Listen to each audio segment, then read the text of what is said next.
শীতকাল মানেই তো মেলা। আর এই শীতের সময় মেলায় চলে যেতে কার না ভালো লাগে। তাই আমিও আজ চলে গিয়েছিলাম বেহালার চণ্ডী মেলাতে। বিশ্বাস করুন, মেলাটা এতটা বড় এবং এত রকমের সব দোকানপাট দেখে খুব ভালো লাগছিল। আর এই হলো মা চণ্ডীর পূজা মণ্ডপ। এখানেই মা চণ্ডীর পূজিত হয়ে থাকেন চণ্ডী রূপে। তো চলুন মা চণ্ডীর দর্শন করে নিই। এই হলো মা চণ্ডী। মায়ের ডান দিকে আর বাঁ দিকে রয়েছে মোট চারটি চারটি করে ৮খানা সখী।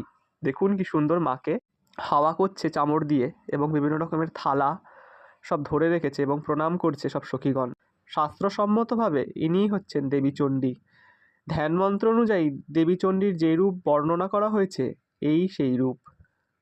অপূর্ব সুন্দর মাতৃ প্রতিমা। দর্শন করুন মা চণ্ডীর। তারপরেই মা চণ্ডীর দর্শন করেই দেখুন কি সুন্দর বাইরে এরকম সোয়েটার আর পঞ্চুর দোকান বসেছিল। দোকান ঠিক নয়, রাস্তার পাশে।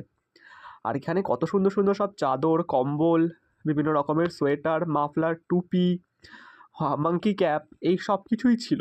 দারুণ লাগছিল এই জিনিসগুলো বেশ দেখে। আর মেলা থেকে তো জিলিপি না নিলে তো হবে না, তার জন্য জিলিপি নিয়ে নিয়েছিলাম। দেখো এখানে জিলিপি রয়েছে, আর বিভিন্ন রকমের সব নিমকি রয়েছে, গুড়কাঠি রয়েছে, মোরব্বা রয়েছে, বাদাম রয়েছে, মালপোয়া রয়েছে।